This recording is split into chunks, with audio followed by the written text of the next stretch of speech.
Ashoka's Dhamma. This topic is not only important in Mauryan history, again, like administration, this is going to help us in throughout history optional papers, both paper 1 and paper 2 also, and in ethics also, wherever you want to use. To understand Ashoka Dhamma, in which context he propagated this, there are at least three incidents in our history that similar type of policy is followed up to now, if we consider till today. I will try to draw three figures, three India maps. You will have some idea.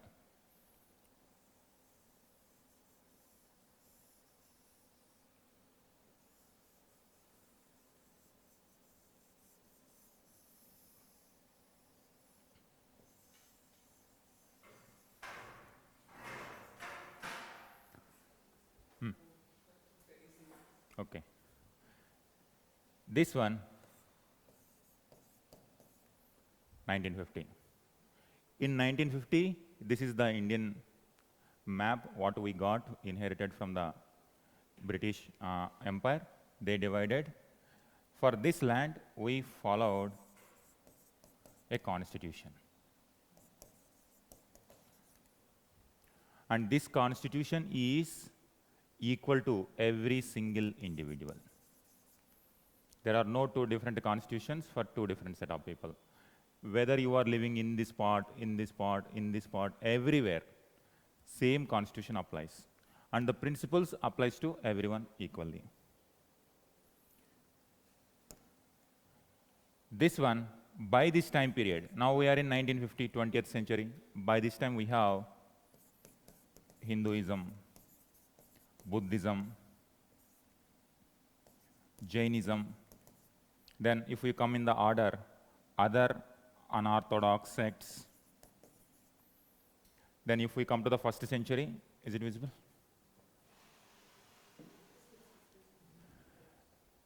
If we come to first century, that means Christianity. Then by medieval time period, Islam emerged. And here we have already Zoroastrianism. And we have Jews also. So many religions by 1950. That's why, and also just before 1950, we got divided into two countries. This is also Pakistan only. Till 1971, this is Pakistan only. West Pakistan, East Pakistan. Based on this ideology, our subcontinent was divided. And immediately after that, we followed equal constitution, no religion. Our state is not giving preference to any particular religion. Now come back to this side. 1570s or 1580s. Who is the ruler? Mughal ruler. Who is ruling at this point of time? Akbar? Yes? Akbar. Now at this point of time also, now you say this.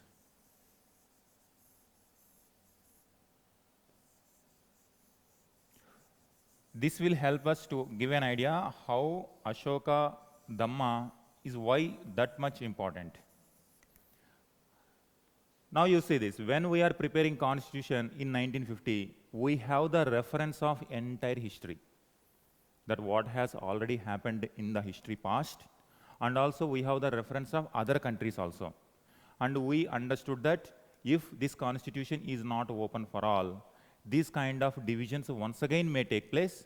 Again, Indian subcontinent will divide into many kingdoms or many. Already at this point of time, do you remember in 1947, so many princely states were also there. More than 560 princely states. So that was the context. But at least we have some idea that what has happened before 1950 if we are not equal. In French something happened, in America something happened, in other countries something happened. In 1570, whatever happened after 1570s, he don't know. But he also has some kind of reference what has happened earlier. At this point of time, Mughal Empire. And the Mughal Empire is also up to Akbar time period, Akbar was ruling 1605. Even at this point of time also, Mughal Empire was somewhere up to here. Because he reached up to Madhya Pradesh and this part also, Kandahar province also, and this northern part was under Akbar. He also followed Sulhai-Kul policy. And this is open to all. Hmm.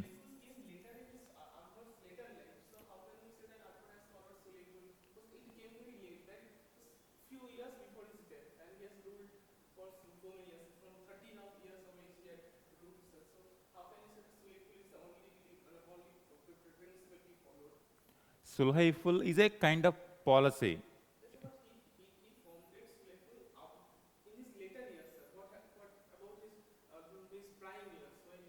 Okay, in the beginning stage, he don't have.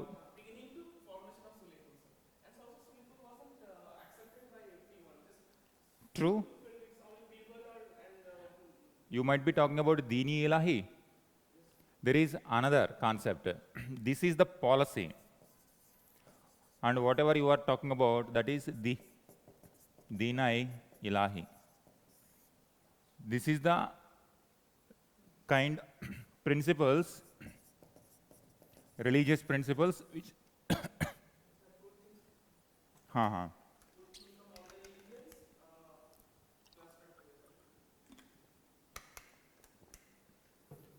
So whatever you are talking about, this one, Dina Ilahi, that is particularly religious principles. He tried to bring all the good elements and he started this. But Sulhaikul is the state policy. Dini Ilahi is the religious policy. This is open to all. This Sulhaikul policy and manifested in multiple ways. One of the manifestation is Dini Ilahi also. One of the manifestation is good relations with Rajputs. One of the manifestation is abolition of the jizya tax. One of the manifestation is discussions with all types of religions. And during this time period also, we have Islam, Portuguese also by this time came, Christianity,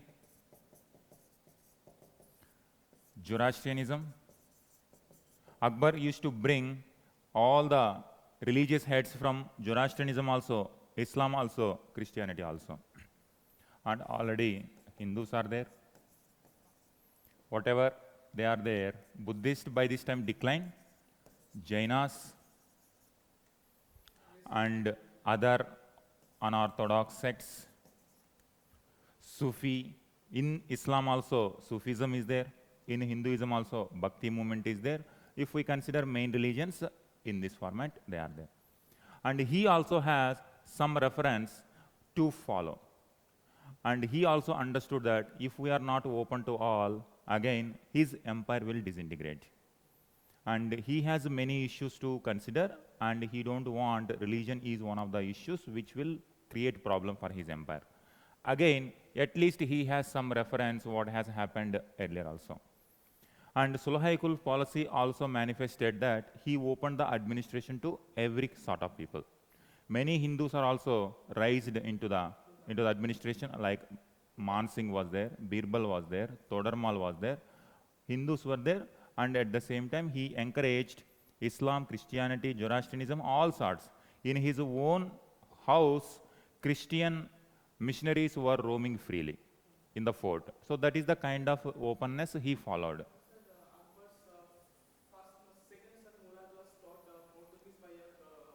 So one of the teachers to his children also from Christian leaders. So that shows again openness. This set an example for the rest of the period. And also now this is setting an example. Now also we are still following, even after 75 years or so, more or less we are stable. And this stability is coming because of this only. Now you imagine, in 1947 we also got independence, Pakistan also got independence. But within 20 years, 25 years, Pakistan divided. In Sri Lanka, same, based on language, for so many years, civil war took place, LTTE. That is based on one of the main causes is the language issue. Northern part Tamil is dominating, southern part is Sinhalese. And when Sinhalese wanted to be imposed on every section of the people, then it created trouble. And even in India also, Hindi for some time created trouble. In 1960s, when some leaders tried to give some statements that Hindi is going to be the every part should follow Hindi, then some agitations emerged here. But again, constitutionally, we solved the problem. And we created linguistic states reorganization also. It's all happening because of this open constitution. And even after 75 years also, we are maintaining integrity intact. So this is one of the greatest documents of the human history itself. And meanwhile, many other countries, Yugoslavia, divided into multiple pieces. South Sudan, North Sudan, you will see many examples, those who got independence at the same time period. Now come to 3rd century BC. Now these people, we are having some reference. Akbar also has some reference, but Ashoka didn't have any reference. That is why, for the first time in history, he must be a very visionary, and why he is so important for our Indian history. That is why whatever his policies taken, that became inspiration for after post-independent India also. His 4 lines became India's emblem. His Ashoka Chakra, we call the chakra, is part of our national flag. And whatever Dhamma he is following, we incorporated his spirit in our constitution. So that is the greatness of this particular time period. So when you don't have any reference before you, and if you are innovative, and if that sustains for so many years, then that is a very big achievement. And now you see, Akbar empire is this much. But when it comes to Ashoka, this much.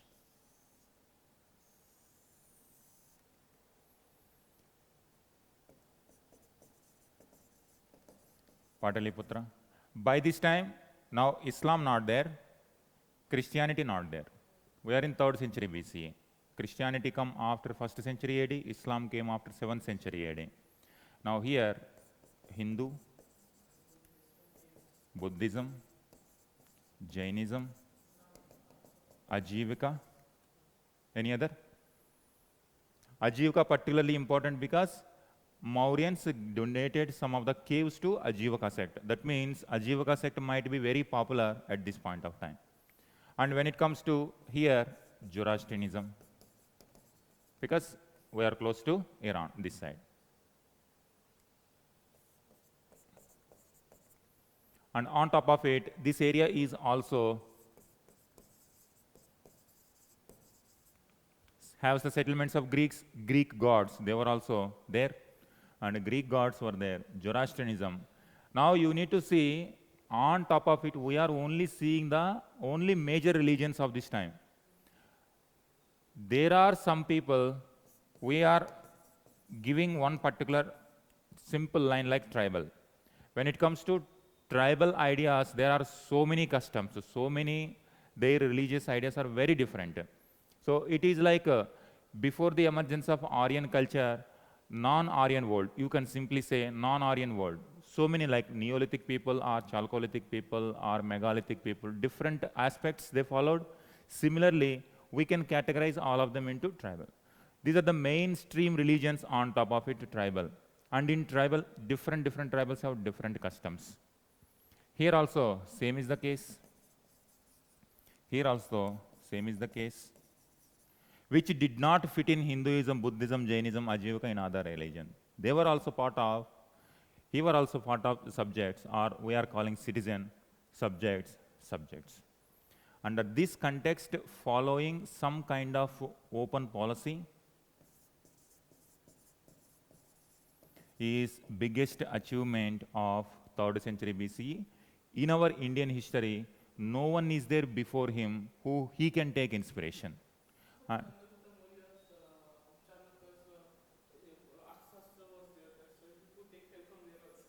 Could be, but a real monarch who propagated, and Chandragupta Maurya also, actually that is why Mauryan policy itself open. Chandragupta Maurya also open to all. Chandragupta his minister Kautilya is Brahman, and he followed Jainism at the end of his life, and that's why he is also open to every religion. Bindusara, we don't know exactly, but he also might be very open. And now, because at least we don't have any reference of his negative qualities also, that's why we can assume that he also must be open. And when it comes to Ashoka, we have so much reference, and by this time, Ashoka time, this is the empire, very big empire. Chandragupta, small kingdom, and Bindusara expanded, and by Ashoka, this much empire. So in this spot, handling this much big empire with this openness is a very challenging also, and also because at this point of time only despotism is the only principle. Hmm.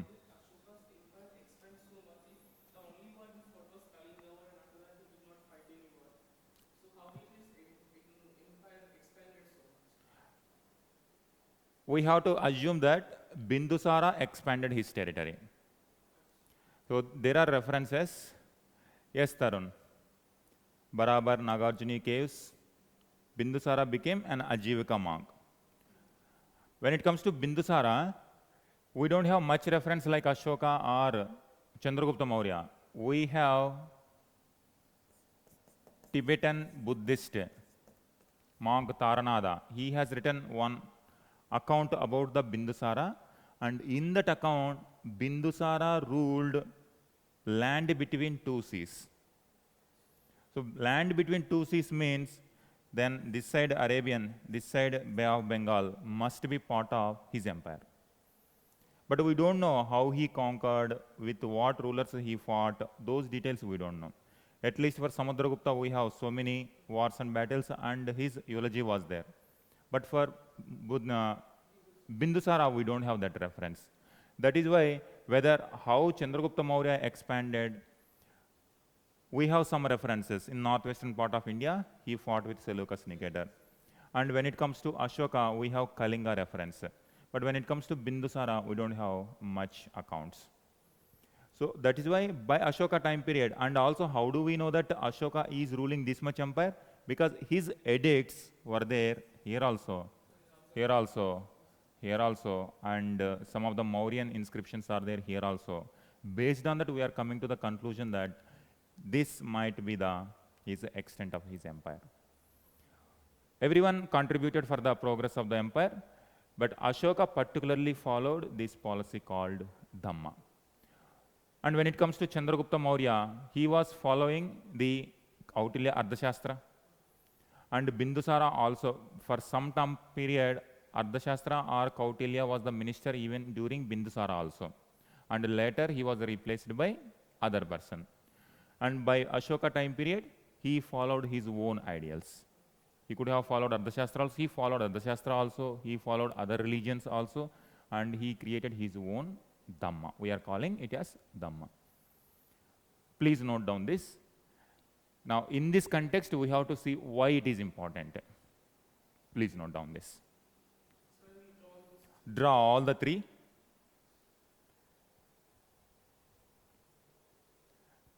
After that, we will exclusively focus on what are the elements of Ashoka's Dhamma.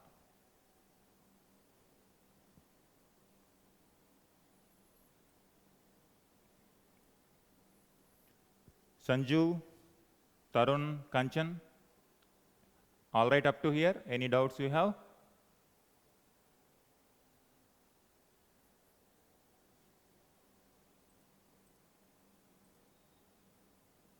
Okay, good. Please note down. This one.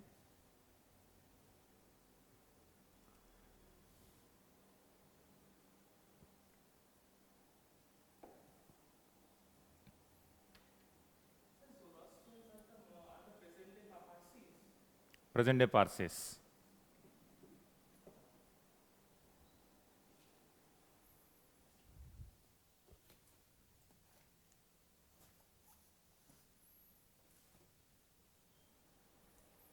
Parsi, the term comes from Parisian.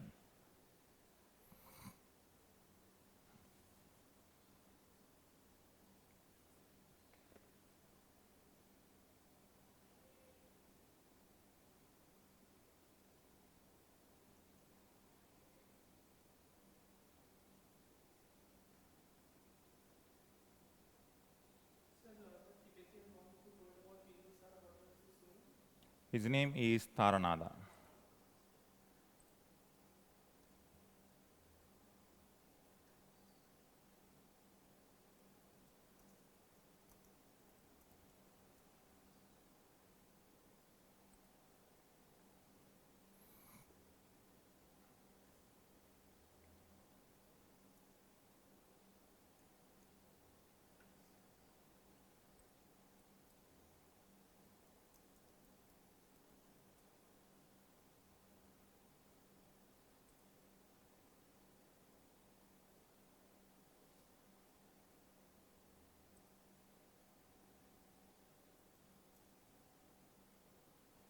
And do you know Taranada has written this in which century? 16th century. That means during Akbar time period he was taking 16th century. 16th century he belongs to. Not during his time period.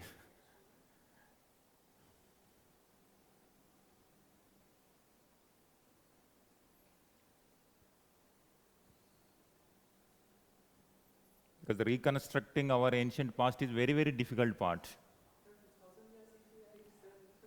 So now you see how.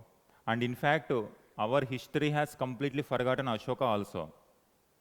And how do we know Ashoka? There was only person called Devanampiya or Priyadarshi. We don't know whether that Priyadarshi is Ashoka or someone else. Only when James Prinsep discovered or deciphered Brahmi script in which year? Any idea around? Online students? James Prinsep?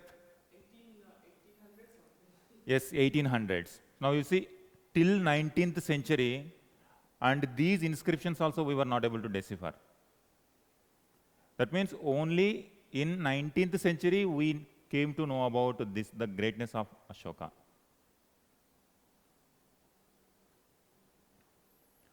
And this also you can give an example how important archaeological sources. Without archaeology, Ashoka will remain hidden in the history.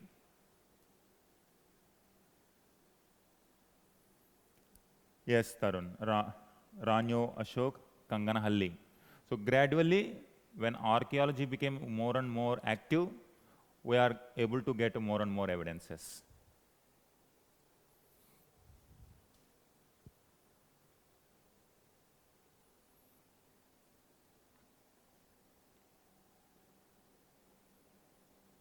Yes, very good, Sanju. 1837, James Prinsep, he deciphered Brahmi script.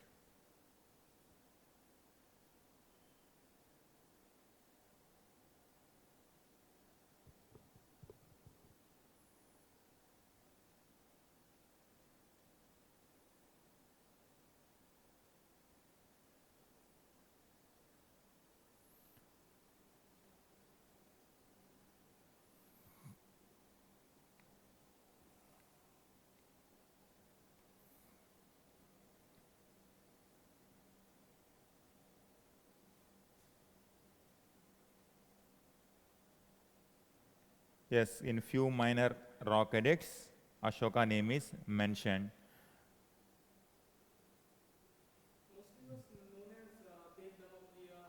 But he is only, we know, through his titles. Because in his edicts, 14 major rock edicts are there, he used to mention himself the beloved of the gods, Priyadarshi.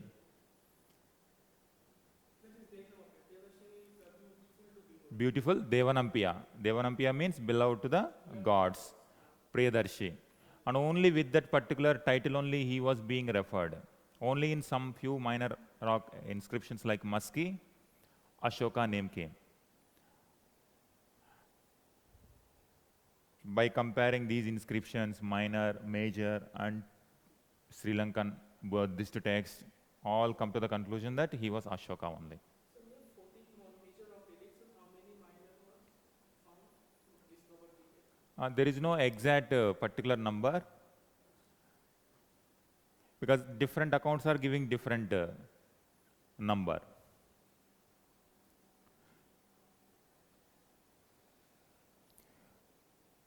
But at least we have 14 major rock edicts 3 minor rock edicts, and 7 pillar edicts,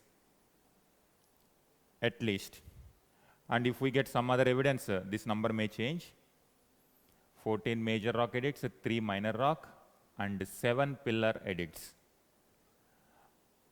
And the problem is, suppose 14 major rock edicts we are talking, that means there is a major rock. On major rock, there are 14 points. These 14 points we are calling 14 major rock edicts. And you can compare these major rock edicts equivalent to the articles of Indian Constitution. These are like 14 articles. But the problem is, in so many places, suppose like in 10 places we got these major rocks. But all the 10 places did not contain all the 14 major rock edicts. In different places, only few major rock edicts, and in some other places, it got erased also. So that problem was there, because surviving these many years also a difficult challenge. That is why, after comparing all the parts, then finally it's like there are 14 major rock edicts, 3 minor rock edicts, and 7 pillar edicts. Now we will go to the next point. All of you written, online students? Shall I go to the next slide?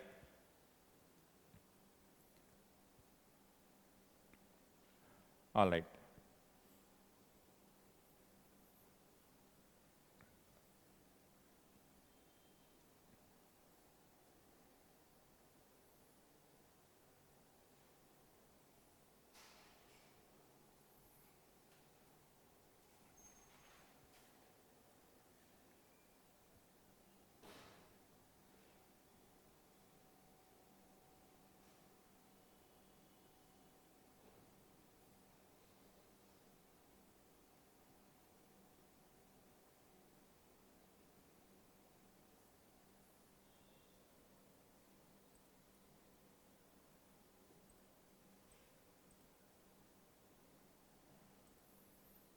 Now you give one more map. In this, we will show in which locations pillar edicts are there, in which locations major rock edicts are there. India map. We know about Ashoka's Dhamma from Ashokan inscriptions.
Distribution of, these are some of the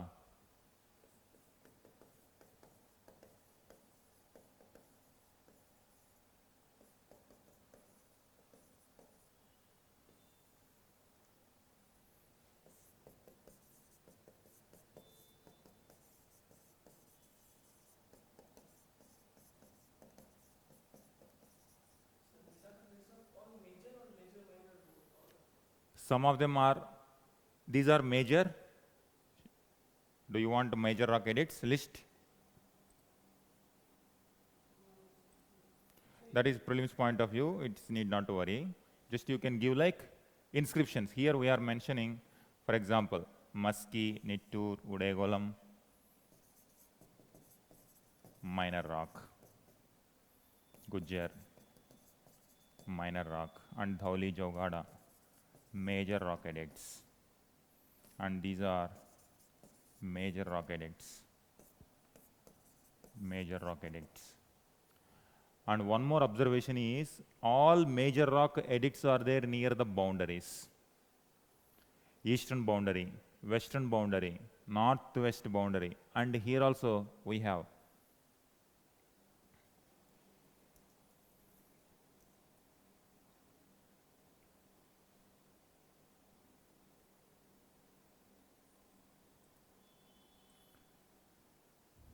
There's a place called Erragudi.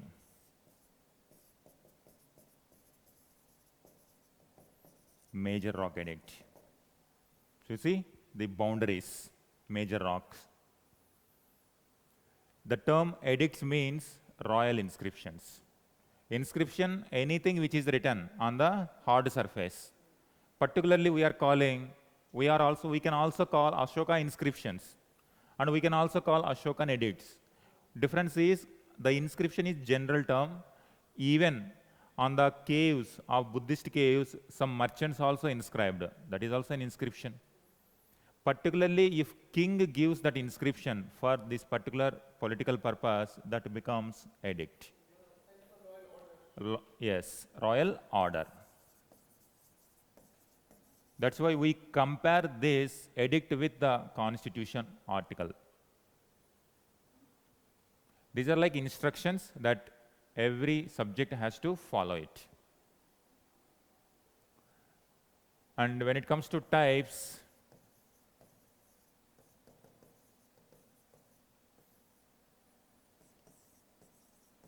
minor rock edicts,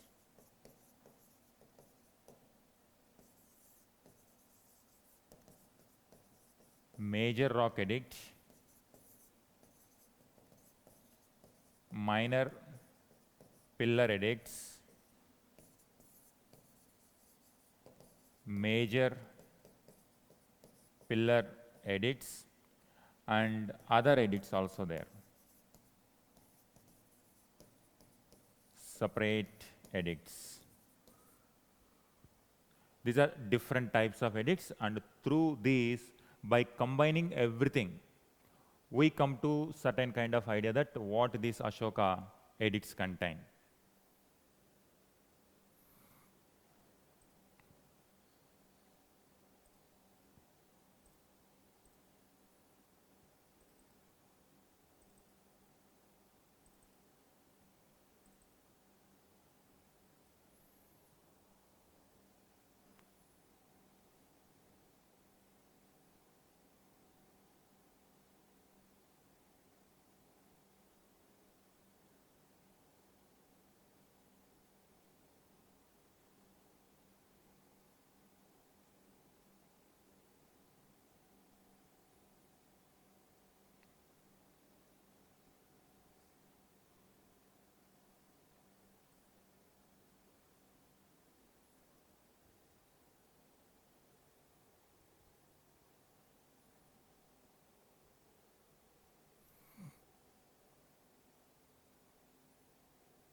Now, give the heading, the contents of Ashokan inscriptions.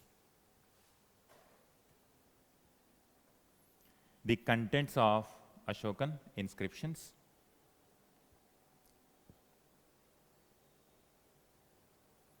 Or Ashoka's Dhamma. Ashoka's Dhamma. Particularly in ethics also you can utilize these things. And if you observe pillar edicts, particularly pillar edicts are available near Gangetic Valley. Do you know what is the reason? These pillars are very, very heavy, and they have to be carried from the manufacturing place to the destination. Chunar was the manufacturing place near Mirzapur. There it was manufacturing center, and from there it was carried. But traveling is very difficult one unless you have good transportation system. Through rivers they carried, and wherever Gangetic river, Ganga river was there, through that it was carried. But in the distant places it is very difficult to carry. That's why pillar edicts we will find in Gangetic Valley only, but when it comes to rock edicts, we find everywhere. The contents of Ashoka's inscription are Ashoka's Dhamma. Write this. Ashoka's Dhamma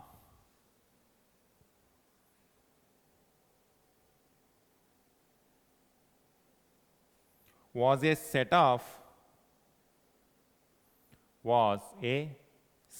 of ethical and moral principles. Ethical and moral principles propounded by the Mauryan Emperor Ashoka.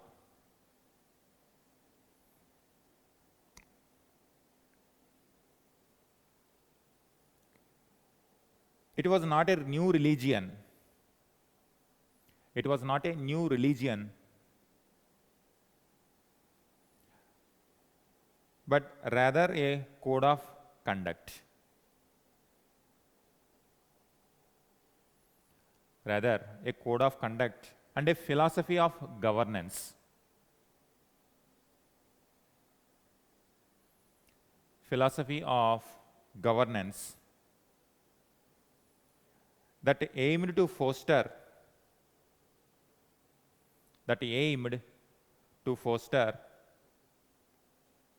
a just and harmonious society.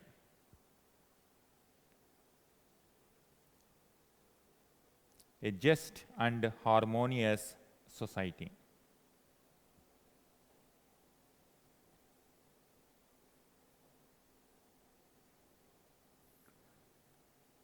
The key elements of his dharma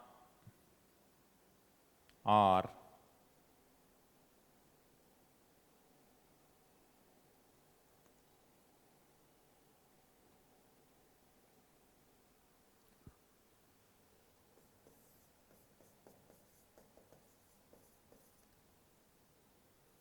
ahimsa, non-violence.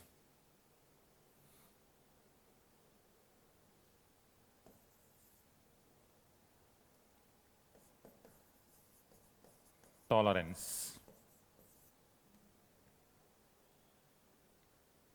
And why he is particularly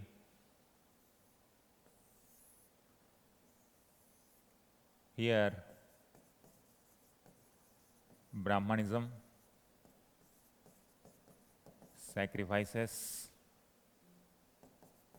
violence, and Buddhist. When it comes to Buddhist, there were so many sects. Within Buddhism, Mahayana, Hinayana, that is about to become later. By this time already differences emerged. Theravada, Mahasangika, different sects are emerging, and by Kanishka time period, these sects become almost 18. By Kanishka time period, 18 different type of sects within Buddhism itself. And some of them became Mahayana, some of them became Hinayana. Broadly into two categories. That is how. And Jainism, again sects, Shvetambaras and Digambaras. So what does it mean? This means within Buddhists they are fighting, within Jaina they are fighting, and they are fighting against this, and they are fighting against this. Now, likewise, within non-tribal society, this is happening, and within tribal society also, this violence, because it is their livelihood. For their livelihood also, hunting and gathering, it is very basic, primitive subsistence, And every one of us also came from that subsistence style only. And tribals also killing the animals for the food. And the so-called civilized people also killing the animals for the sake of sacrifices. So in both ways, violence is happening in this way also, in this way also.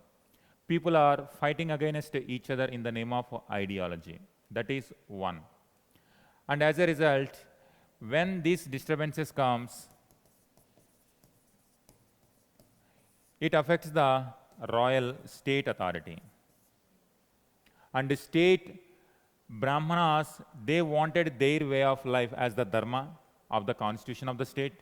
Buddhists wanted their way of life as the constitution of the state, and Jainism wanted to influence. So they also wanted to influence, they also wanted to influence, they also wanted to influence. Even today also, for example, Shia and Sunni. Different states follow different ideology, and in the name of that one, people are fighting against each other. And with respect to Indian subcontinent, communalism is one such an example. Even today itself, we are seeing the live examples of how people are fighting in the name of ideology. Same is the case those times also. And once there is disturbance, it creates a law and order issue. Today also, you are seeing law and order issue. And this law and order, once law and order problem becomes big, it affects industries, trade and commerce. And if you see wherever these conflicts are there in India also, for example, in certain pockets, Naxalism is there. Wherever Naxalism is there, the industrial growth will not take place. Employment will not take place. Industries will not grow. So the progress, the country will not progress. For example, Kashmir, terrorism was very major area, major problem. And even after independence, even after these many years also, still Kashmir was not able to come on par with the rest of India. Northeastern part of the India subcontinent also, same is the problem. Now you can see, at that time also, same is the case. That is why he wanted a kind of political tool as a solution where people live peacefully and state authority will not be questioned, law and order will prevail, country or empire's progress is possible. And moreover, his empire is very big. His empire is very big. If he wants to communicate from this area to this area, this area to this area, then you need law and order has to be prevailed throughout this path. If anywhere break comes, then entire path will not become safe and this area will not communicate. And today also, we want gas reserves from Turkmenistan. Caspian Sea is one of the major gas reserves. And we are desperately in need of oil resources and gas resources. And we were proposing like a Tapi gas line. Turkmenistan, Afghanistan, Pakistan, India. But despite it was envisioned for decades ago, still we are not able to implement it. Yes, now why it was not able to possible? Afghanistan, Pakistan, law and order problem. So, you see this, and we are not able to utilize, even though advantage, opportunity is there, we were not able to utilize this. That is why we had to route this channel through Iran. And that is how Chabahar port also, we are particularly, why we wanted Chabahar port is, and to get connectivity to Central Asia. And why, how you can see, if there is a law and order problem in between, now you cannot communicate at this point to that point. And his empire is so big that if he wants to communicate from capital to South India, now law and order has to be prevailed throughout this. Otherwise, his officers will not be safe, goods will not go, services will not go, then in between law and order problem creates, it destroys the entire economic setup of his empire. And if economy is not progressing, then obviously takes revenues. Revenue will go down. Taxes will not be collected. Once again, empire become weak and empire disintegration takes place. So this shows that how desperately he wants a new policy so that his empire becomes stable. Even today also, if question is why we need a constitution, same reason. If there is no a rule of law, then what will happen to India tomorrow? If there is no equality in the constitution itself, people will start fighting against each other. That is why he wanted this one.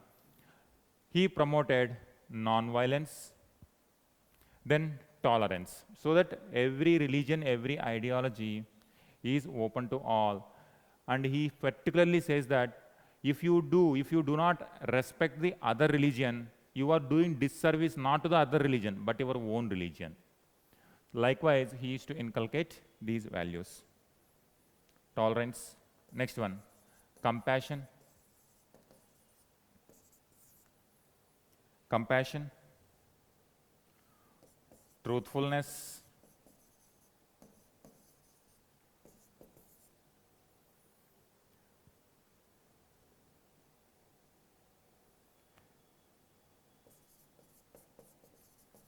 welfare measures,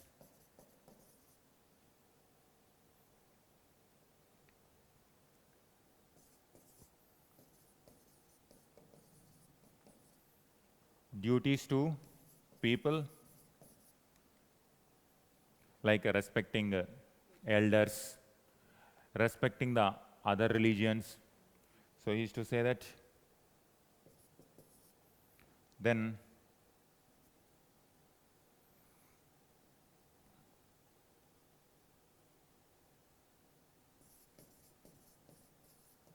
opposition to rituals,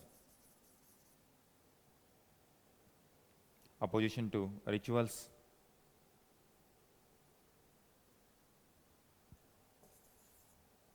appointment of officers called Dhamma, Mahamattas,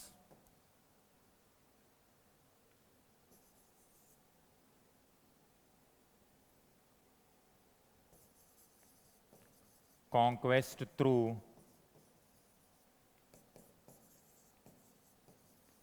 Dhamma Vijaya. He wanted the drums of Dhamma, Dhamma Gosha rather than Beri Gosha. So he has chosen Dhamma instead of weapons to conquer. Next, duties to king.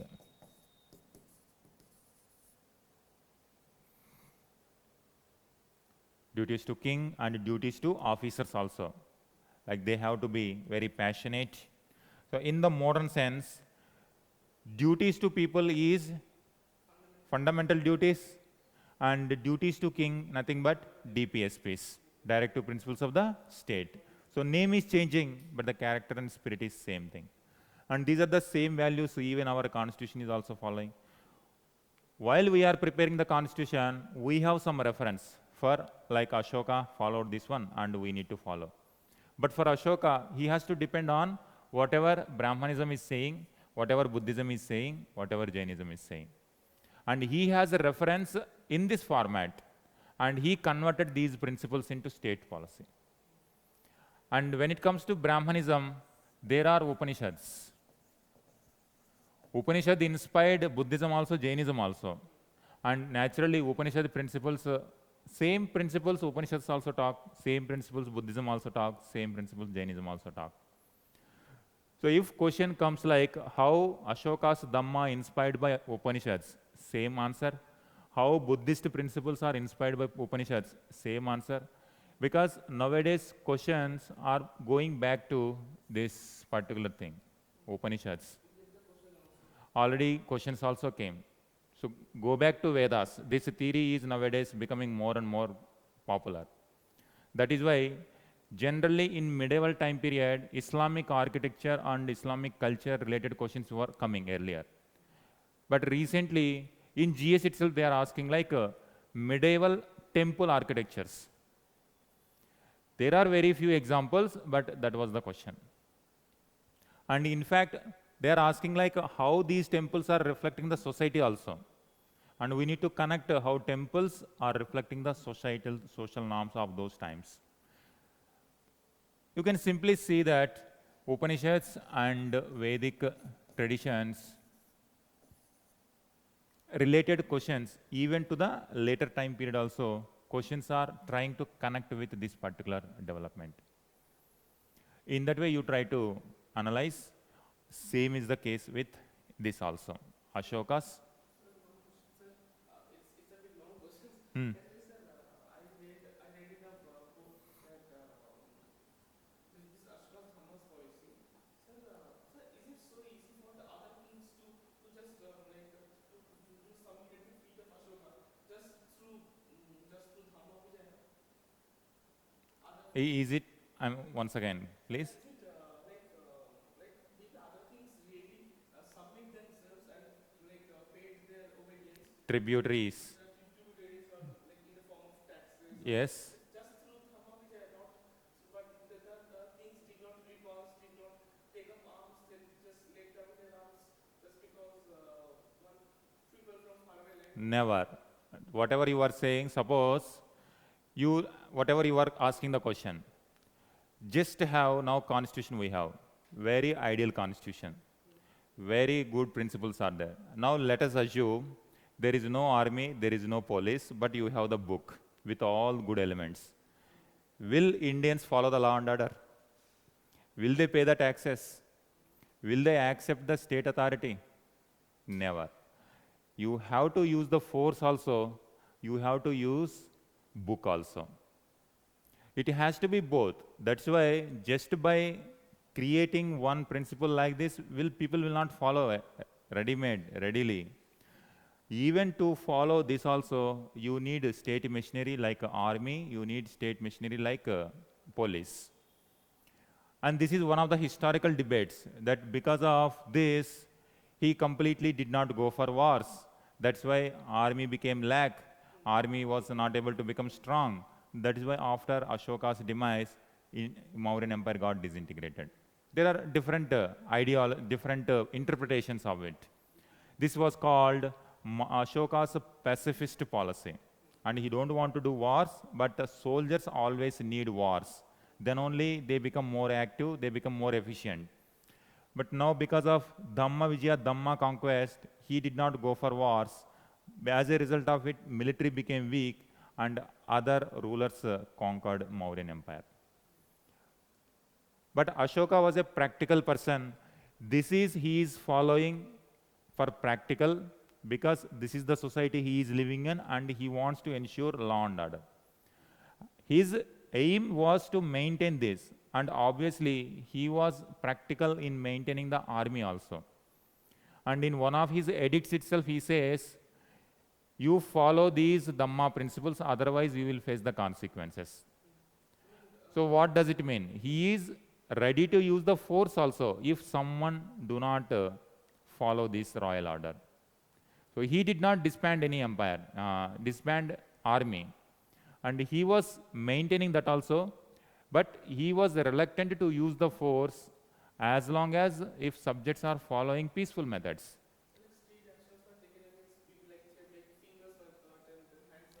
Capital punishment was there. If he is so pacifist, then he should become so humane that there should be no punishment at all.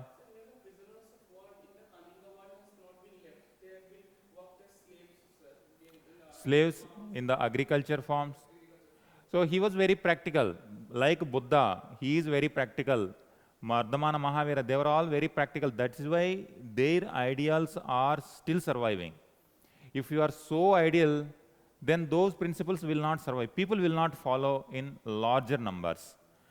Only when you are practical, people will follow larger numbers. Then only it will survive for so many centuries. That is why Buddhist and Jainism, they did not really attack the Varna system. If they are so against Brahmanical, Varna is one of the creation of Brahmanism, but still they did not completely destroy Varna system. That is why, because it is a practical, even in modern times, Ambedkar, he tried very hard to annihilate the caste system. But after 60, 70 years also, still these caste traditions are still prevalent, because they are very, very ingrained in the minds of the people. It takes very long time to go. That's why finally Ambedkar also, he converted to Buddhism. And after Ambedkar, no one has really taken the tradition to completely annihilate the caste system. Because it's a practical, there is a practical issue. It is politics also there. Again, politics also is a part of practicals only. So it is a very slow process if some change comes in the society. That is why both Buddhist and Jainism, they never completely tried for annihilation of Varna system, but rather they want to bring that liberal element in the Varna system. So it only they were interpreting like it is part of profession, not by birth. So actually it was, and that is what exactly followed in early Vedic time period also. That is why people accepted this liberal view rather than completely destroying it, because as part of profession, it is very natural development. Different professions emerge in different points of time. That is why they took this liberal interpretation of Varna system rather than completely removing it. And later, when it comes to Buddhism, later when it comes to Bhakti tradition also, again, same is the issue. They did not attack, they did not want to remove the Varna system or the caste system or Jati. Rather, they wanted the religious elements open to everyone. Temple should be open to everyone. Vedas should be open to everyone. Purana should be open to everyone. All knowledge should not be in the hands of only one particular community. It should be open to everyone. That way they wanted. Now, today also, schools are open to everyone. Public roads are everyone. Cinema halls are open to everyone. No one is restricted based on Varna system. No one is restricted based on the caste system. This is what modern constitution, thus in those times, Buddhism, Jainism principles in a similar way they were following. That is why they were accepted by the people a lot. When it comes to state policy, he followed this way. It appealed to many people. For some time, he could maintain law and order peacefully. Why did Ashoka maintain that Buddhism was the state religion? Why did he name Buddhism as the state religion? Why did? Ashoka made Buddhism as the state religion, and he also declared in order that everyone should follow Buddhism, and Brahmanism and Jainism should not be followed. In fact, he also, edict, it was also found like some Jain's edict and books that he had created a large number of Ajivikas from Bengal, and also he had ordered the mass exodus of Jainism, and he stopped till one of his brothers' head was found, one head was brought to him. Why did he kill the Ajivikas? Because the Ajivikas had drawn a figure in which the Buddhist Lord Buddha was kneeling before Mahavira. Then why did he goes on to Actually, I did not read these things. He did not declare Buddhism as the state religion. He personally, he tried to maintain these two things very clear. State open to all, but his at personal level, he was a follower of Buddhism. At personal level, he was Buddhist monk, but when it comes to state, he did not impose his personal ideas onto everyone. And he was open to all, and he told that everyone should respect every other religion also. there's a document means that the Ajivika who drew there, they were locked in the house and they were burnt. And also when the Ashoka ordered that the Ajivika should be quit, and he only stopped because one of his brothers who had followed the Ajivika sect, that is Jain sect, and his head was brought in front of him, and so he realized that what he had done is wrong. After that, he stopped it. Okay. Because his only brother sir who had been spared in the Kalinga war also. His name I am forgetting. He's the only Okay. brother who saved in I don't know about this particular story. Then why he constructed Barabar caves for Ajivika sect? Ashoka created Barabar caves for Ajivika sect. So that's why, as a historian, we need to differentiate what is the legend. Because in Buddhist tradition, it is said that 99 brothers of Ashoka were killed by Ashoka. Before, only one person was left. It is like there were total 101 children for Bindusara. That story says there were 101 children total. Ashoka versus 100 people. And this 100, one person supported Ashoka, 99 opposed him. That's why he killed 99. He left one person. So that is why some historians like Ramnath say that Ashoka is actually Yudhishthir. He combined. So this is the story from Buddhist tradition only. But how far is it true? How do we know? And they wanted, we don't know, probably Buddhists wanted to say that in the initial life he was very, very cruel. After accepting Buddhism, he became so peaceful. Sir, the term that's why I think Chandal Ashoka. Chanda Ashoka, because of this activity. But sir, in one of the major of edicts in Ape's minor edict in Ramnath, it was also found that he had converted to Buddhism 3 years before Kalinga War. It has been found now that in the long Okay, okay. 3 years before Kalinga, he had also spent his life as a monk in monasteries. So after that, he conducted Kalinga War. So, So after he became monk, he conducted the war, yes, so according to this inscription. 3 years after. So, sir, it does not match with Ashoka's policy.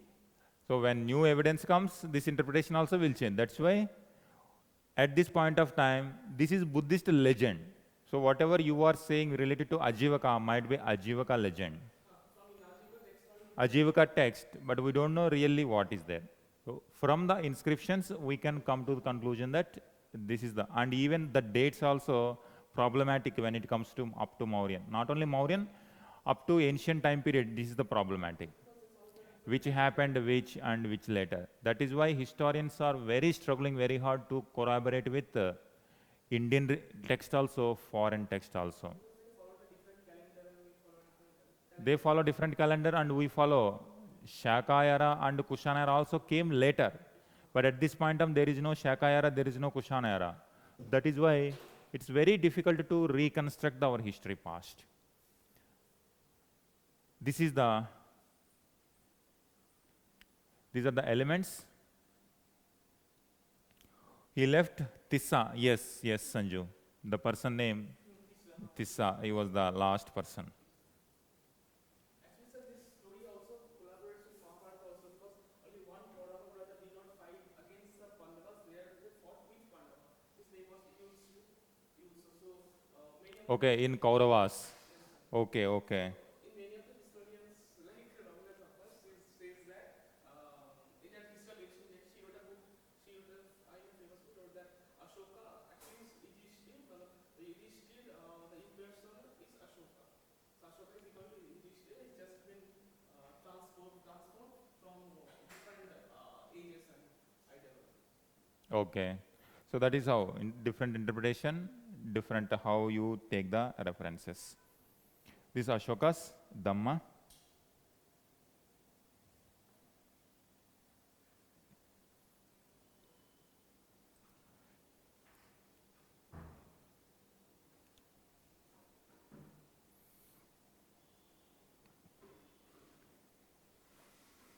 So some of the historians, that is right-wing historians, we should be middle people. Hmm. But some right-wing historians and some scholars, they tell that it has been propagated by the leftist and communist historians. That Huh. this theory that Ashoka transformed, Ashoka was fought in Kalinga, saw the horrors of the battle, was so Remorse. remorse Huh. that he turned to Buddhism, Hmm. which actually showed that Hinduism is a very violent religion and Buddhism is a very peaceful religion. And the communist and Hinduism, there's a struggle in India, as we all know. Okay. Many of the historians say like that, like Anand Ranganath and we have Sampath, Sampath something, what is it? Vikram Sampath, Hmm. all these people say such. So different historians follow different approach. It's a different way of looking at our own past. And we have to take the middle path and which is useful for progress of the present generation. So in exam, when this comes in postulated, that Which one? in exam, if I about Ashoka's Dhamma, Ashoka's Dhamma came after Kalinga War. That is confirmed. So, but what should I do? Right? That he converted into Buddhism after Kalinga or he converted 3 years before he converted into Buddhism? Which should No, you don't write any number specifically. After Kalinga War, so whatever we are having the references, after Kalinga War, after seeing the violence, and he don't want to do the similar type of war to conquer the people, and he has chosen Dhamma, Dhamma Gosha rather than Beri Gosha. With that gradually, and these principles also did not evolve in a single year. It's a very, very gradual process. And according to whatever you are saying, when it comes to 272, Bindusara died, and for 4 years there was a civil war. We don't know. Ashoka came, he became the emperor, and in the 7th year, 261, Kalinga war.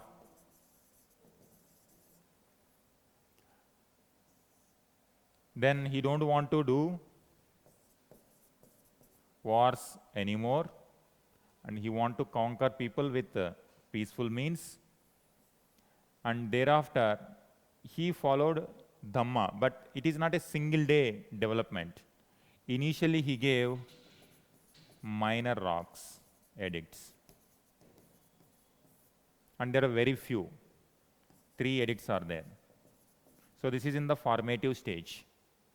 And even we don't know that in which year he gave which edicts also. And later he gave major rock edicts. And later pillar edicts. Because pillar edicts, why we are saying pillar edicts came? It requires special manufacturing.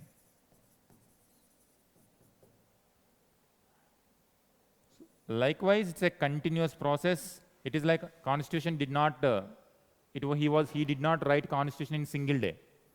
It's an evolution. Even British constitution, do you think there is a British constitution book? There is no book called British Constitution. It's only their conventions, the past conventions and the past traditions combinedly, completely, they used to interpret that they call British Constitution. It's not like Indian Constitution, it was written in single book. From Magna Carta time period onwards, they used to follow their principles. So over a period of time, so many centuries. Likewise, his ideology is also transforming. And in between, even this also problematic, in which year he conducted 250 or 245, Third Buddhist Council. You can see this, Kalinga War. Then he is moving towards in a different direction. Buddhist Council. This is to bring, again, same, to bring to the fold that all Buddhist people should not fight and they should follow similar path. And thereafter, these inscriptions. Lord Buddha, 483 BC, Buddha died. And this is the year first Buddhist Council. And after 100 years, 383 BC, second Buddhist Council. And in 283, they did not conduct any third Buddhist Council. They were fighting. That's why after 250, third Buddhist Council.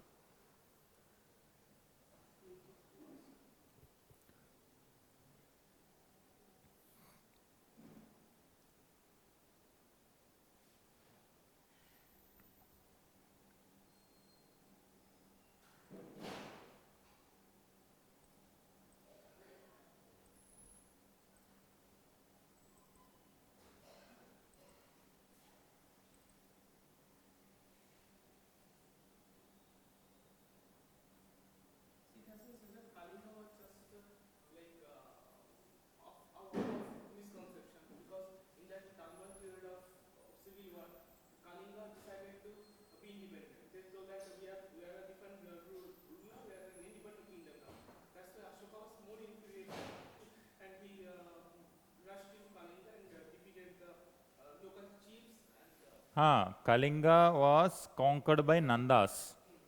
Mahapadmananda. Mahapadmananda conquered, And Mahapadmananda has taken one Jaina ideal also to Magad from Kalinga.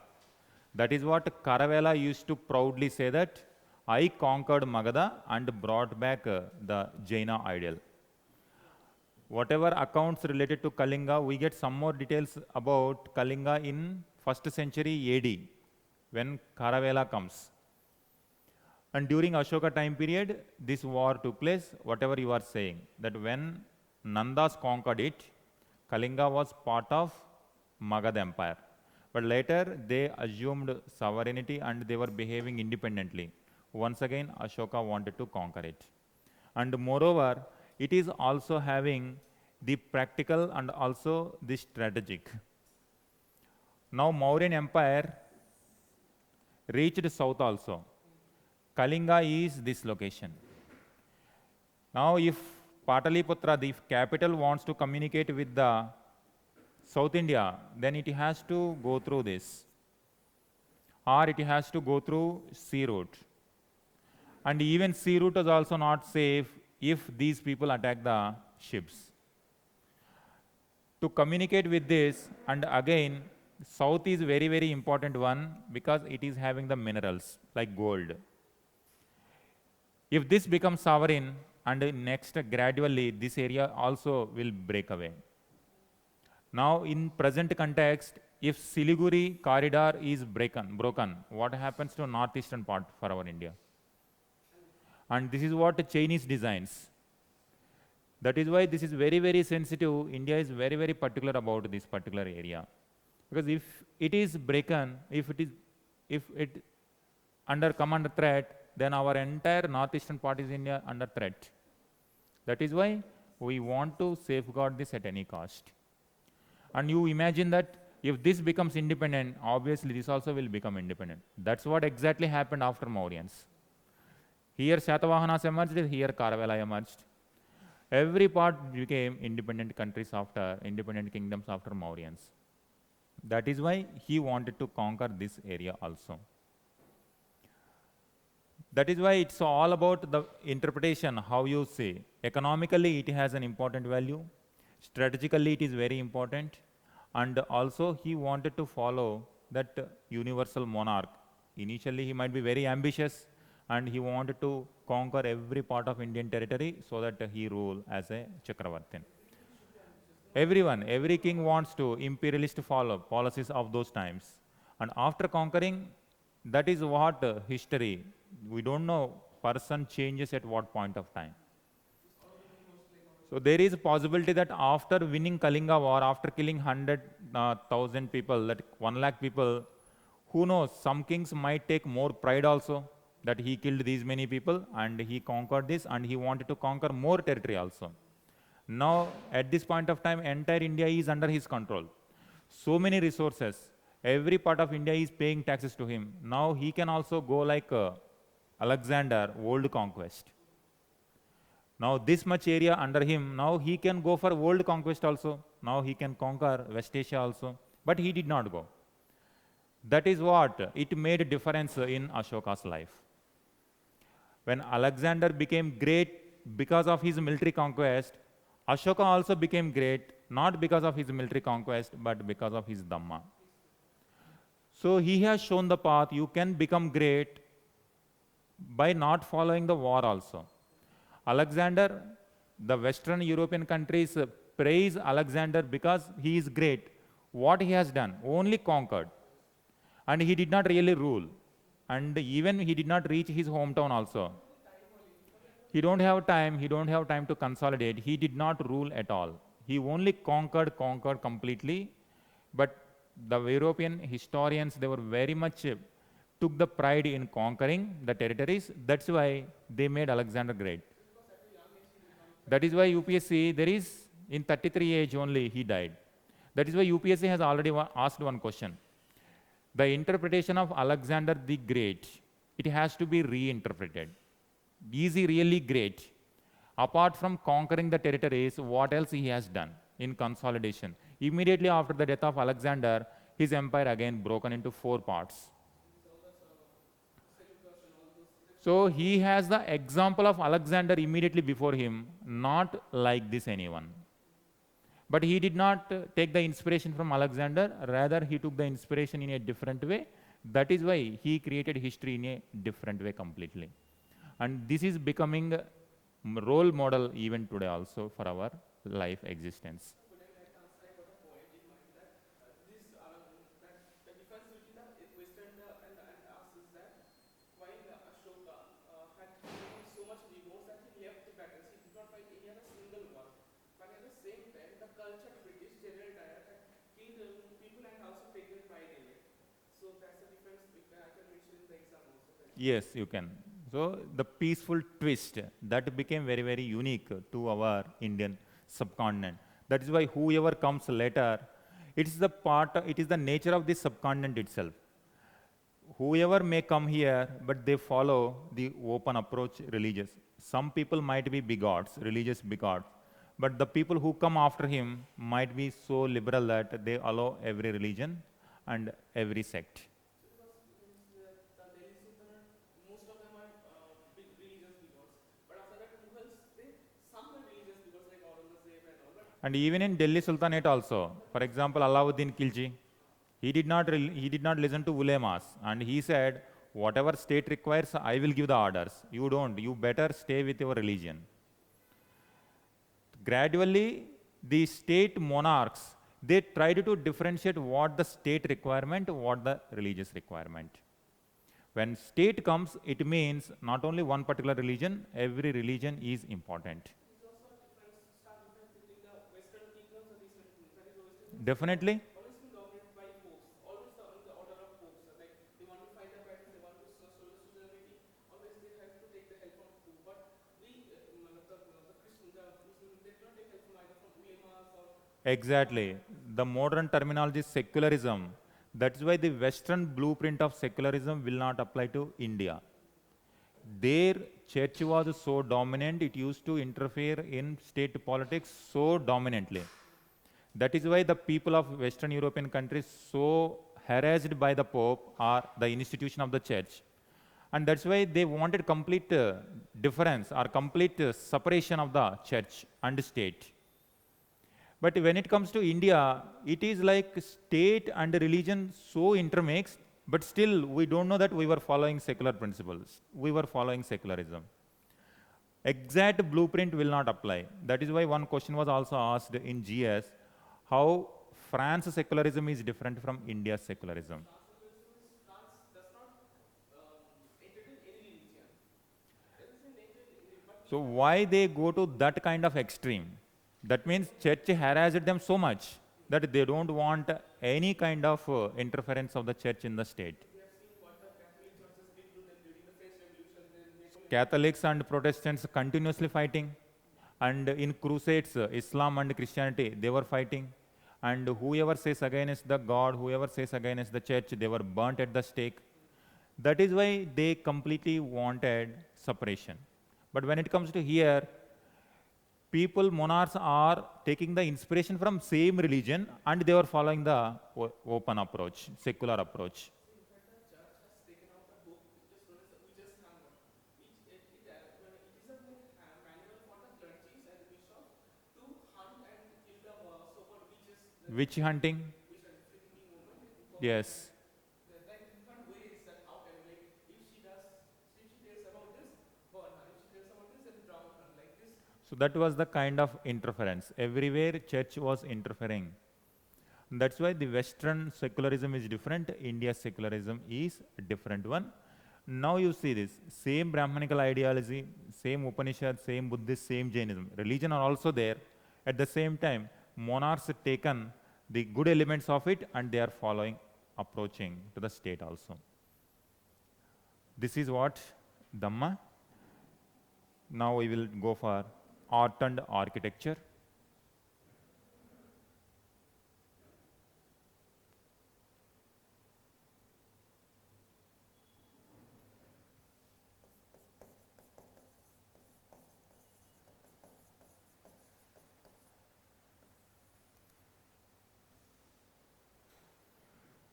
We won't get much at this point of time, few things only. but still they are important. First one, palaces. Palaces.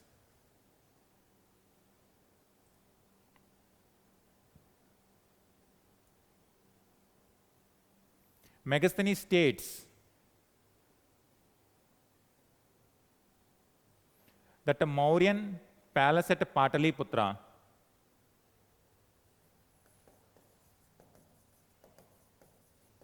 was so splendid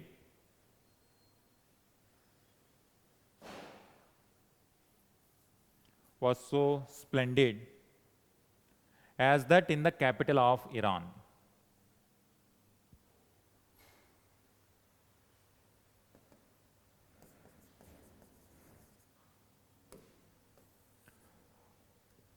Archaeology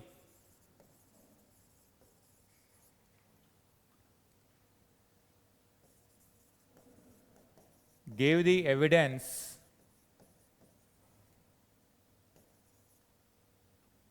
of Mauryan palace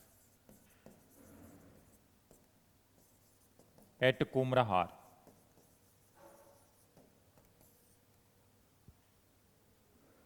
Probably this Kumrahar palace is what Megasthenes is talking about. Kumrahar. It's near Patna only, suburb of Patna. So, but in the capital, if it is Pataliputra, why did the Mauryans build any palaces over there? Because king should live in a capital. Why did he choose I will to stay away from Pataliputra? No, it is the expansion of Pataliputra. You have to think in this way. Kumrahar is the 3rd century BC Patna.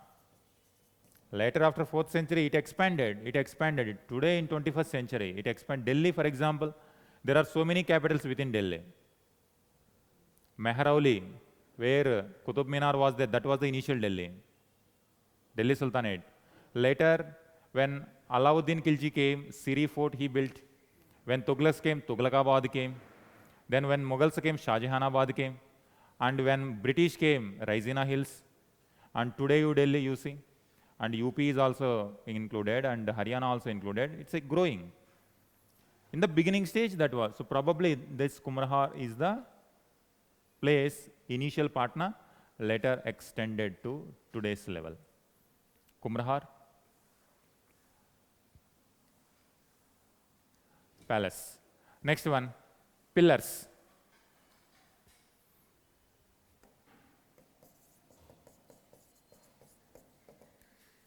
Pillars.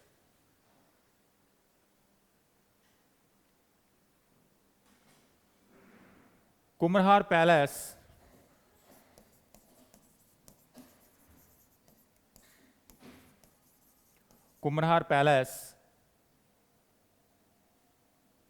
was initially constructed with wooden pillars.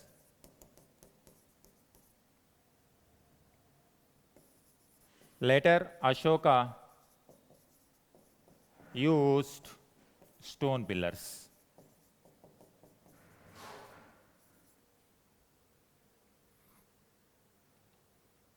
Palaces, pillars, Kumrahar wooden pillar, later stone pillars.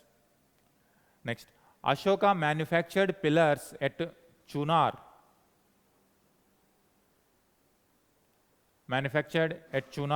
And used for royal inscriptions.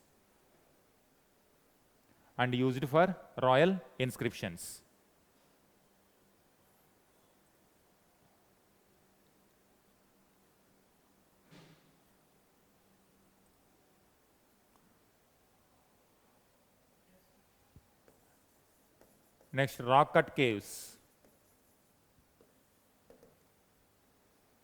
Mauryans were pioneers.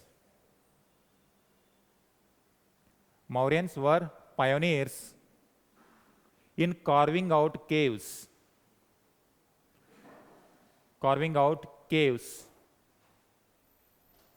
For monks.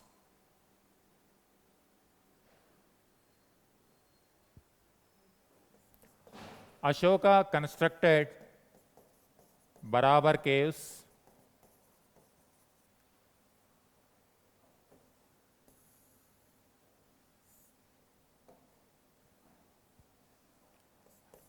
His grandson Dasharatha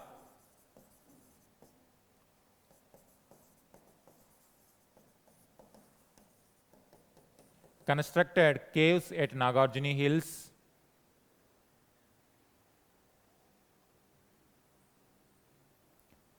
For Ajivaka monks.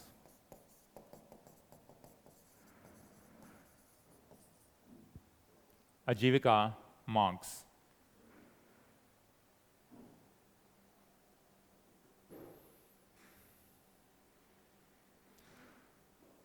Next, sculpture.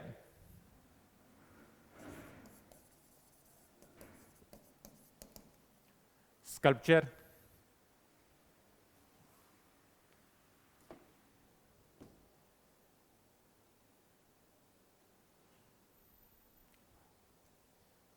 Ashokan pillar capitals like lion, bull, horse,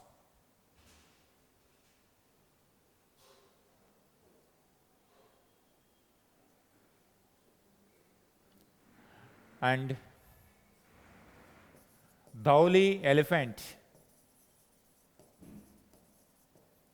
sculpture belongs to Mauryan period. In Dhauli, you will find in a rock like as if elephant is walking.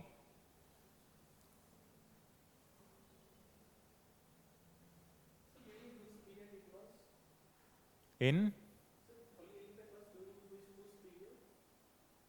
that we don't know exactly, but it is giving during Mauryan time period only. Next one, Didarganj Yakshini.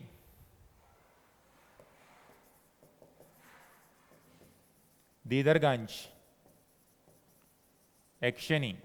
Didarganj is located in near Patna only. Yakshini. Now you can have this. Yakshini is tribal ideas. Yakshinis are the spirits on the plants, trees, and in lakes. Yakshini. And these are tribal ideas. Later, these tribal ideas were integrated very freely in Buddhism, Jainism, and Brahmanical tradition. Didarganj Yakshini is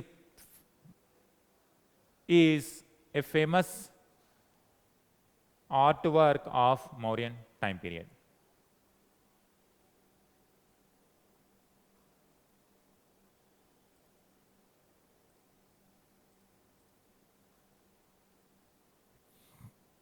So the actions played a very big role in Sati Stupa places, in Sati Stupa.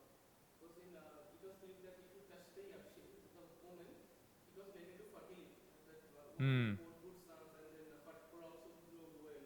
The actions played a very Wealth creation, fertility, they became part of both Buddhist tradition, Jainism tradition also, and even in Mahabharata also, there is one dialogue between, the dialogues between Yudhishthir and Yakshini, Yaksha Prashna. So in Brahmanical literature also, these elements were incorporated. Brahmanism and Buddhism and Jainism, like part of, like they came inspired from Upanishadic thought, and once they became separate religious thoughts and they were competing, like they were all like acting like a missionaries. And whenever they go to new areas and they were competing for the new followers. And if you want to follow new followers, then you have to give to them that the chief was given warrior status and their ideals were given the religious status in Brahmanical tradition. In Buddhist tradition also, their ideas were taken. So likewise, it's a continuous interaction between Buddhist world, non-Buddhist world, Brahmanical and non-Brahmanical world. religion, the competition is who came first and who came second. So like some tells that like now the recent controversy is that the Buddhist came before Hinduism. Hinduism says that you came the Abad force with you with him, with in your script, so you came after us. now is going on, and somewhere else, one Islam propaganda says that Islam is came from So every religion is competing for the followers. And in that process, that is why, in the name of religion, every religion is born to propagate the peace in the society. Whenever there was violence in the society, a new religion emerged to solve this problem, to solve the violence. But unfortunately, in our human history, the same religion became the cause of so much violence. feed the people the religion, then hunger will be gone. So this is how it happens. Sculpture, rocket caves, Didarganj, Ekshini, and Dhauli elephant. These are some of the developments in Mauryan time period. Now, disintegration of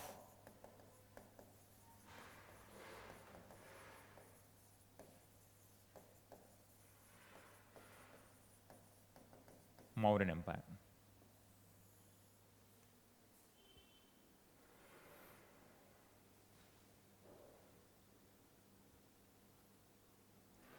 And the historians did not have no single idea about this. There are so many ideas given by different interpretations by different historians. First one, Brahmanical reaction.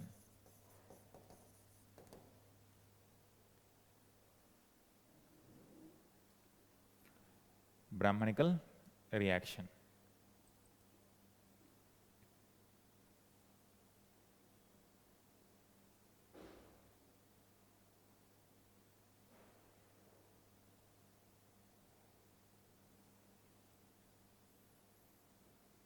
The anti-sacrifice attitude,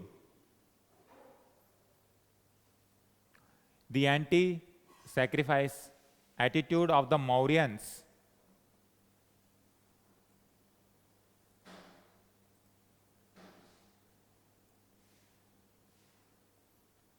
is considered as one of the reasons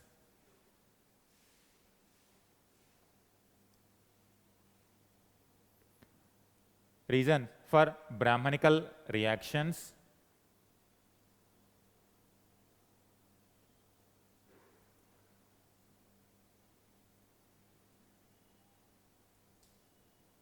and this led to the downfall of Mauryan Empire.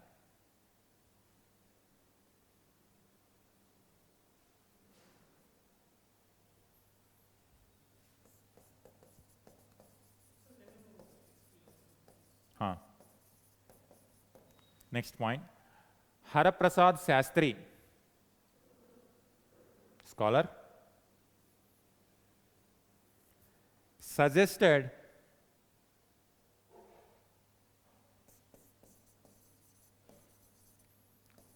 that Pushyamitra Shunga, not Gupta. This name comes in different place. In Girnar inscription, Pushyagupta, who constructed Sudarshana Lake. Pushyamitra Shunga's coup. Pushyamitra Shunga's coup represented Brahmanical revolution.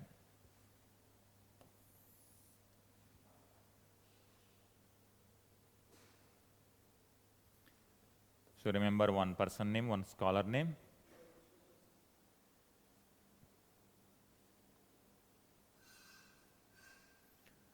He said,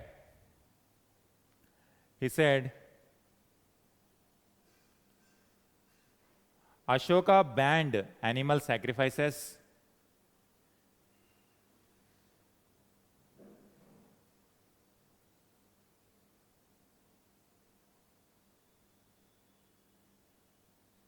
This affected the livelihood of Brahmins.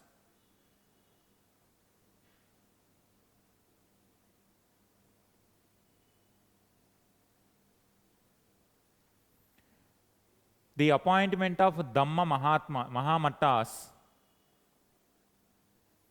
the appointment of Dhamma Mahamattas may have affected the Brahmanas' prestige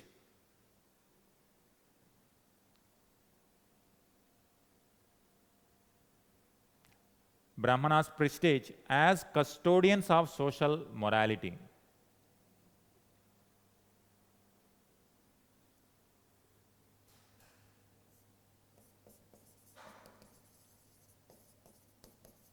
So animal sacrifice affected the livelihood. When it comes to Dhamma Mahamattas, now in society, these new officials are considered as the guardians of Dhamma. But up to this point of time, whatever Brahmanas saying, they are always seen as at a very high esteem. That whatever they are saying, that they used to talk about Vedas, Upanishads, Vedic thought, and it appears like whatever Brahmanas are saying, that is the true Dharma, Varnashrama Dharma. But now new officials, it affected the Brahmanas' prestige also. And gradually this resentment accumulated and it came in the form of Pushyamitra Shunga's coup. When last Mauryan ruler Brihadrada, he was visiting the military camp and he was inspecting the army soldiers, and when he was inspecting Pushyamitra Shunga, he killed him. And despite he killed, there was no revolt against Pushyamitra Shunga. He killed in front of Pushyamitra Shunga killed the emperor Brihadrada. He was the last Mughal emperor. So despite he killed his own king, still there was no revolt against, or no one killed Pushyamitra Shunga. So that means support he got, that shows there was resentment. That is why it is considered as the reason for Mauryan's decline.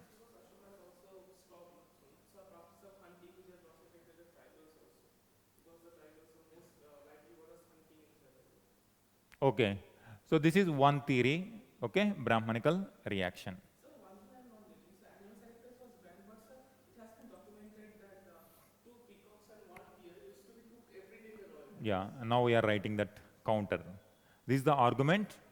Now we have to say the counter, critical analysis. You give the heading, critical analysis.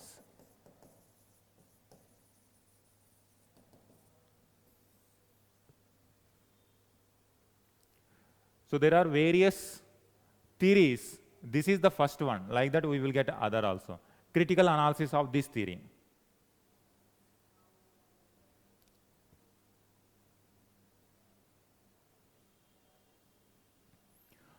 Ashoka, critical analysis. Ashoka never undermined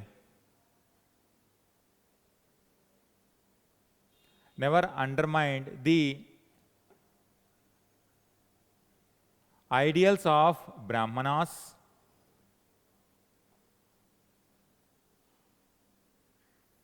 and in fact he commanded people to respect both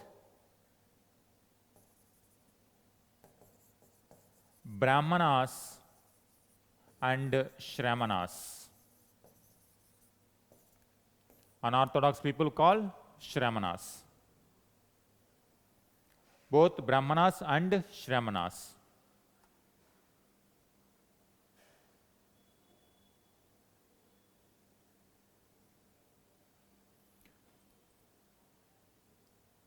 Moreover, public offices are open for every religion. Public offices are open for every religion. Full stop. Had Mauryans been opponents of Brahmanas,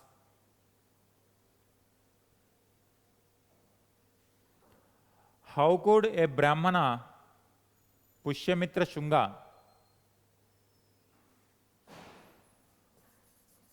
could become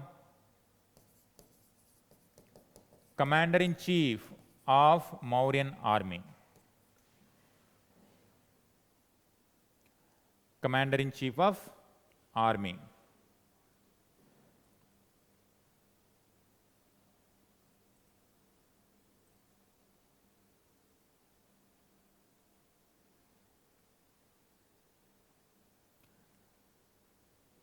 Therefore,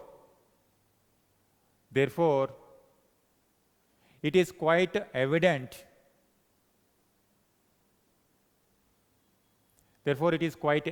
that the end of Mauryan dynasty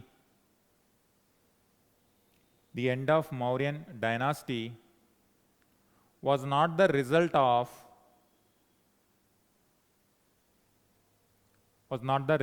Brahmanical reaction,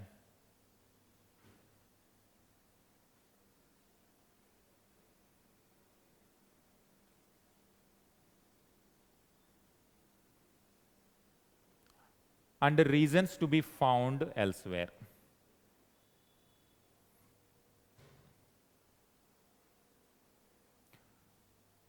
So this is about Brahmanical reaction. Now one by one, different historians interpret different way.